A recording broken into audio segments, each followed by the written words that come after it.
Today's guest was trying to figure out how to engage squirrely students and wondered, can you do a genius hour in the music room? Keep listening to find out what Genius Hour is and what it can look like in a music classroom. Welcome to Pass the Baton, Empowering Students in Music Education. Here, we amplify the voices of music teachers around the world who are passing the baton and creating environments where the music students are empowered. Together, we can help students transform from passive consumers to vibrant creatives. Welcome back to Pass the Baton podcast. I'm Kathryn Finch. And I'm Theresa Hoover. We are so glad that you're here listening today. All right, Kathryn. So we had another fun guest today. She's one of your people, elementary music. Yay. Yeah. Jamie Widener was with us today and she talked Genius Hour in the music classroom. And it was really fun to hear and making me think, why have I not done this? Why have I not done this? I know. Well, you've done a little bit. You did some, and I've, tried a little bit in one of the elementary schools as well. But listening to Jamie talk about it, she really laid it out so nicely of just how you can implement this, what steps to take, how to put supports in place to really help the students. And she makes it almost sound easy. Well, before we get to that interview, we want to remind you, show notes, you can find those in the podcast player or right below the video if you're watching this on YouTube. So be sure to check that out for those links that we talked about, just some more info and, all the good things that you need to know about today's interview.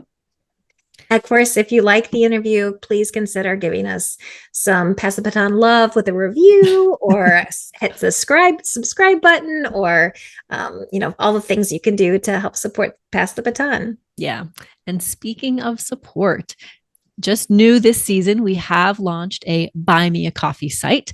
And this is a place where, for less than the cost of a cup of coffee, you can send some support to Pass the Baton.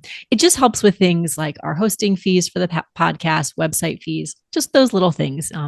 So if that's something you're interested in, please check out that link as well. So let's get to the interview. Yeah.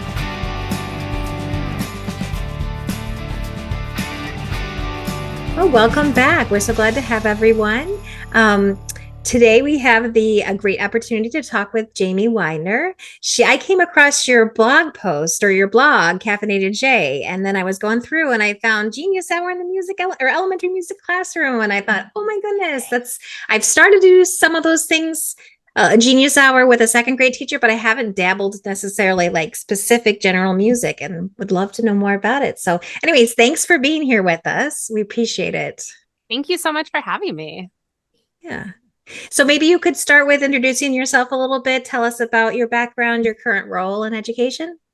Sure. So again, my name is Jamie Widener, and I teach preschool through fifth grade general music, and I also teach general or beginning band as well. And my preschool is a developmental preschool. So I've got a wide variety of kids and classes that I serve, which is super fun. I teach in Indiana, and I've got a daughter. She's going to be 5 here soon, and a beagle. His name is Leonard Beaglestein. And so it is a busy time, but it's a lot of fun. And I love teaching. I got my bachelor's in elementary or in music ed from Ball State University. And I've always wanted to teach elementary. I love teaching the littles. Well, now I understand the blog name, Caffeinated J. Like, you need caffeine to get everything done. Yeah. Yes. Oh, that's awesome. And it's so fun to hear. I mean, Kathryn always talks about her littles, and I primarily taught like upper elementary and middle school. So I can't always relate, but it's really neat to hear other people who love that world. Yeah, I don't love conducting, actually. I never saw myself in that role. I always loved elementary and my little kids, and they love so much. They love so hard, and I adore that in them. Oh, that's awesome. So we're here mostly to talk today about Genius Hour, as Kathryn mentioned. And I guess, for anyone listening who's not familiar with that term, could you maybe introduce us to Genius Hour and then tell us why, what sparked your interest in this topic? Sure. So Genius Hour has kind of come about and become popular in the general classroom from Google. And so the idea was that Google gives 20% of the work week to its employees to pursue some kind of passion project. And so this is how Gmail and Google News came about, was from people's passion projects. And so I don't remember if I was reading a book that the school, our administrator assigned, or if it was sitting in a professional development that I had to be at, or what happened, but they were talking about doing Genius Hour. And so many times you listen to these presentations or you read these books that you have to and think, I can't, how am I supposed to do this in my classroom? But something sparked with that. I thought, oh, I bet my fifth graders would love that, because I was having trouble engaging them and getting their interest. And I thought, you know what, let's give this a shot. Let's try this out. And it was a huge hit. And it was amazing to see the things that they came up with when I stepped back and let them take control over the classroom. So in my room, I said, okay, we're going to do Genius Hour. So you can pick anything music related that you want to learn about and have at it. So I had kids who were learning how to build a guitar. So they built a guitar at home with their parents, who had like a wood shop. Dad had a wood shop, and so he built a guitar. I had kids who have learned how to play piano. I have students who have emigrated from other countries, and so they've learned about the music and from their where their parents emigrated from. It's just amazing to see what they come up with, and it's been a lot of fun to keep doing it and to grow and see the new things that they come up with every year. Yeah. I think you just learn so much about their own little passions, and you learn so much about them that way. Absolutely. Yeah. So then what would Genius Hour look like in a music classroom? I think a lot of us think, oh, I have so many kids, and, how do they're all going to go different directions. And, how do you do that? So I've done it a couple of different ways. I have done, when I taught at one school, I had each class for 30 minutes twice a week. And so I would say the first class, we're going to do our normal music content. And then the second music class will like review and wrap up anything we didn't get to. And the rest of the time, preferably about 20 minutes, is yours to work on your project. 20 minutes just wasn't a lot of time. So the unit kind of dragged on for several weeks, but it worked for us. Now, where I'm at now, we have 50-minute classes one time a week. And so I make it now a 6-week unit where that's all we do for the 6 weeks.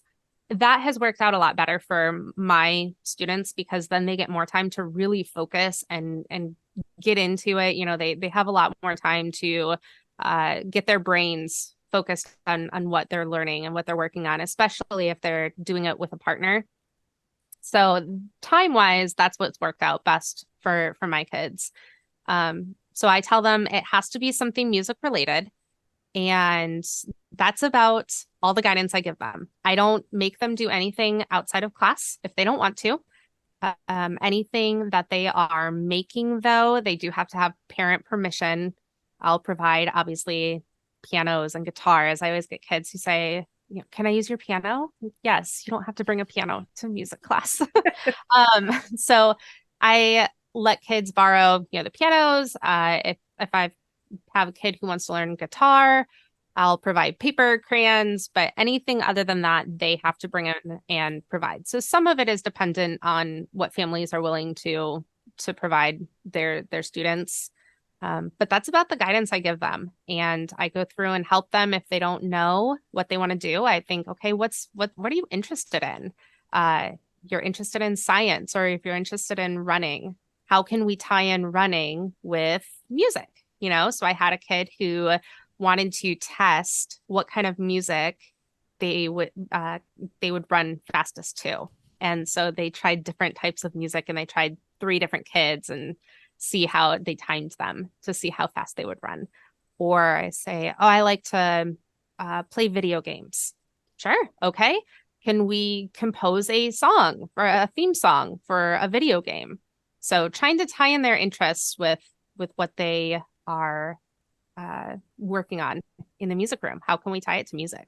Make it more relevant for them. Yeah. That's so cool. I want to say, I think I read in the blog post too. Did you have kind of like I think, did I read like a journal, or did you have them like go through a piece of paper or something that just kind of helped lead them through some fundamental steps? Yes. So I had a paper the first couple of years I did it, I printed it out, and now I do it on Google Docs, and they just share the Google Doc with me. And that way they can share it with their classmates that they're working with too. So it works out really well for us. But it kind of goes through, okay, here's what I'm interested in. Here's maybe the materials I would need for it. I have to sign off on it and say, yes, this is something that I think you could do within our time frame, within what we have available to us. And that way I can get an idea of who's doing what, who's working with who. If anyone needs help coming up with ideas, I can help them brainstorm ideas and talk through what they might enjoy doing.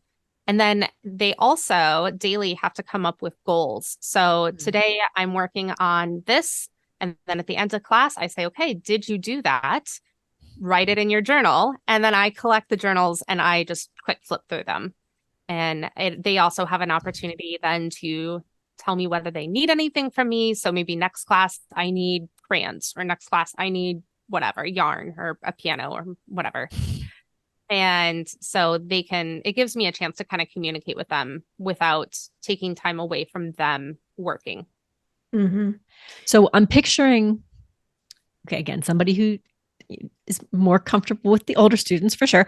I'm picturing a room with kids just all doing different things, and that's accurate, right? Yes, it is. Okay. So this morning, Kathryn and I were presenting, and we were talking about, pass the baton stuff, and people said, but I'm a control freak. It's like, yeah. How does that work when you have all those people doing all those things? And do you feel like it's out of control, or what is that like for you as the teacher? I do not need that sense of control. So no, it is kids all over the place. We're all doing different things. Now, most of them opt to work with somebody else. And so if I have 30 kids in a class, I've got probably, let's say, 16 or 17 groups. Okay. If I've got a couple of kids who are working on their own thing. And so as they're working, I walk around and I'm kind of monitoring, and I'm not presenting anything. I'm not at the front of the room talking to them. Mm-hmm. They are working on their own. They're self-directed there. So I don't feel like it's really chaotic because it's loud. Absolutely. But they're focused, they're working, and it's something they're interested in. And so it doesn't feel like they're off task because they're in it. They are excited about what they're working on because they're the ones that picked it. So it doesn't feel like they're getting off task. Like I have to manage a lot. Yeah. I mean, it sounds really neat. I think it just, the way you're describing it, you can almost feel like energy in the room. Yeah. Yeah. There's a lot of energy in the room while they're working on it. It's fun. I think too, if an admin walks in, they could, like you said, they could see a loud room. But as soon as you say, look, Kathryn's over there and she's really interested in, and she's creating this, and Theresa's doing that. And like, as soon as you kind of show the room, like it'll be a wow, just because those kids really are into what they're doing. My administrator loves it. Good. Yeah. I would too. Yeah. They actually, my students present whatever they come up with. And so when I first started doing it, I'd mentioned I did it one time a week for about 20 minutes. So it took, 10 weeks or whatever to complete. And so as they finished, they would present. Now that I do it as a unit itself, it takes about 6 weeks by the time I introduce it and then take a class or two for presentations. And I invite my principal and I invite the 5th grade teachers to come and watch, and they love it. They love seeing that side of kids and seeing what they're interested in and how they've tied it into music and what they've learned. They think it's very cool. Yeah. That's awesome. I know what I had forgotten earlier was just that I can see now how a 50-minute period might help. I mean, I can see how you would switch to 50 minutes, or in my case, I have twice a week for 30, maybe just, definitely doing a 30-minute period, because it sounds like by the time you get started and then thinking and then it's over. Yeah. Yeah. Is there a specific time of year that you pick to do this, or is it just I have had a lot of success doing it at the end of the year. Mhm. My fifth graders are antsy and they are ready for middle school by April, May, and especially with testing. I feel like the end of the year, the fourth quarter, really gives us a good chance to kind of slow down and work together, collaborate with each other, and get loud with each other.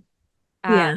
Rather than trying to drill in more concepts, I'd rather do those at the beginning of the year. Now, I also do a big musical with my fifth graders, and so that has gotten pushed a little bit with doing the musical in May with those kids, and so now I kind of do it more before winter break, so that kind of wraps up our first semester. Yeah. But I think you hit on what I was wondering too. I know if people are not sure how it's going to go and not sure if they should, should I do a genius hour? Is it worth my time with the kids? I do think the times before a break or at the end of the year are great times to try something, right? Because like there's field trips, there's graduations, there's all this stuff that happens anyways, and learning kind of gets interrupted. Like here's a time that, you can try it and then go from there. But I feel like those are good times to try. Yeah, and I've got a lot of positive feedback from teachers who have tried this as well, saying it made fourth quarter so much easier with my fifth graders because they have that time where they're interested in what they're doing because they're the ones that picked it. And they have the time that they can talk to their friends and work with them. It seems to work really well at the end of the year. Like you said, before break is a great time to try new things. What kind of benefits have you seen to the students? Like, how have you seen them grow as a result? So I think musically, one, I've got kids who are learning new instruments. I've got kids who are learning how to build new instruments, who are creating new instruments of their own based on instruments they have learned about previously. So it's touching on concepts that we've already learned and reviewing those things. And on a non-musical, the soft skills of time management and setting goals and working with others, collaborating, presenting and putting together some kind of presentation, whether they have to research something and put it in a PowerPoint or Google Slides, or whether they are going to perform a piece that they learned on piano. There's so many skills that we don't always get to touch on during class. Yeah. It sounds like some of them are just also skills that make them good humans, Yeah. And that's an important part of what we do. Definitely. And I love the idea of a share with people that are safe people, their teacher, their administration, their principals, their classmates, because it gives a little bit more of a purpose to my project. Someone is going to ask me what I did, and I've got to, where am I going with this? And I might have one day I go down a rabbit hole and don't get a whole lot done, but I now need to turn that around because I'm going to be presenting something. And sure. Yeah. And I've even done it where I send a note home at the beginning of the unit, right before the unit, saying, we're going to do this unit. Here's what it is. Here's the idea. Here's what your student will be doing and the expectations that are in place for your student. And so the parents know what's going on. And, another option is that when they're presenting, you can record their presentation and put it on their learning management system for parents to see as well. And some kids love that. Not everyone does, but the parents do. The parents love seeing it. Oh, I'm sure they must think that's the neatest thing. I bet what you're talking about is kids doing something they're excited about. So I would imagine they talk about it outside of the classroom, right? Some of them might even be doing little things. So the parents are hearing about this, and then to be able to see that share is really cool. Yeah, and that's why I was amazed at what they came up with the first couple of times I did it, because they just blew me away with the ideas they shared, because they were so excited about them. They had the autonomy to learn about something that they were truly excited about. Yeah. Yeah. That's really neat. That's really neat. So with people, I mean, I'm sitting here thinking like, why have I not done this? And so it will probably be something I do this school year. But what if you want? What do you say to our listeners that want to try something tomorrow or get started on this? What would you give advice? Would you give them? Sure. So my biggest takeaway when I first started it was it doesn't have to be as scary as it might sound. So I built it up in my head, and I didn't want to do it because I had built it up so much in my head that I was scared to do it. But like, it wasn't a big deal. Once I did it and I let the kids go, and I said, you know what? It's kind of out of my hands here, and I'm going to manage. I'm going to go around and see what they're doing and try to keep them on task. But if they want to learn about their favorite singer and do a presentation on that, awesome. That's great. You know, they're still working on that research skill. Once I let go a little bit, it wasn't as scary as I thought it was going to be. But if it does sound too scary, you could even start with something like, hey, let's, with one class out of my 4 fifth grade classes, one class, I'm either going to try that, or I can even take it a step back and say, hey, class, what's one thing that you want to learn about as a class? You know, what could we learn together as a class, and give them that choice, give them that autonomy to figure out, okay, the whole class is going to work on this project together, and you'll be more involved with it. And that gives you a little more control, but it's still something you can implement very quickly. Yeah. Oh, that's a great idea, because then it's one class, and maybe you strategically pick that class, right? And do it as a group. And that's perfect scaffolding too. Right? If you do that like in the 3rd quarter and then say, okay, we've done this, maybe next quarter we'll try, the small group or individual projects.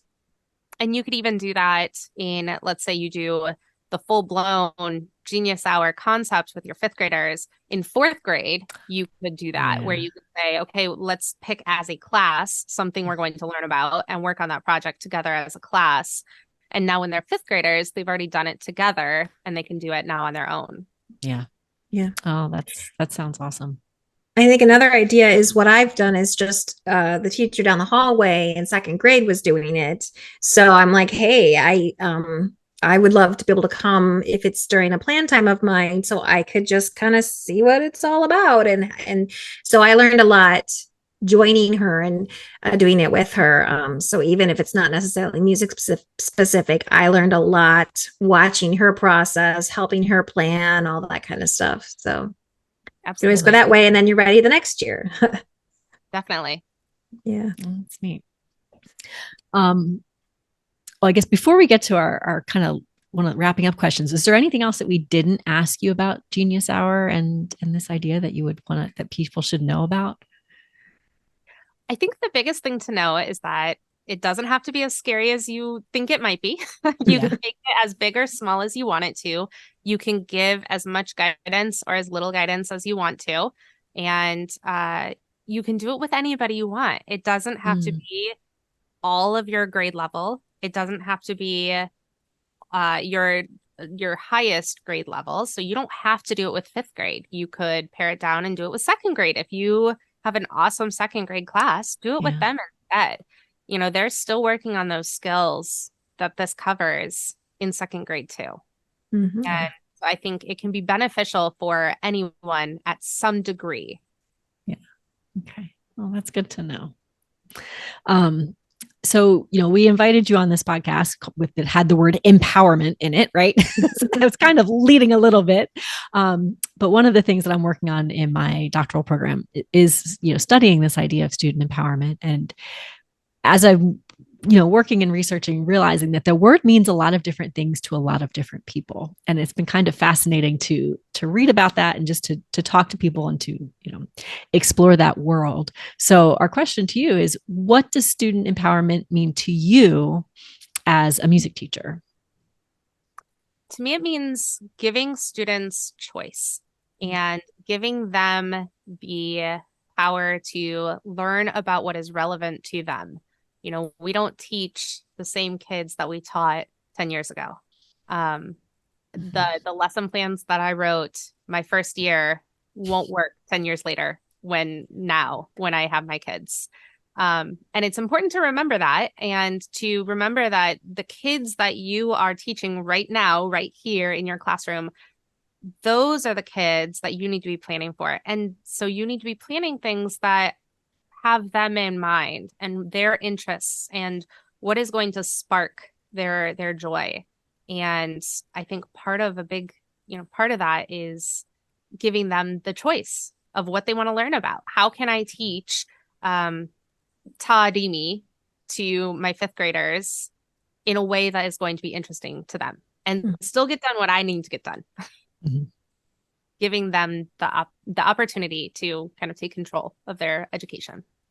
Yeah. Oh, I love it. It always makes me smile when we think about it.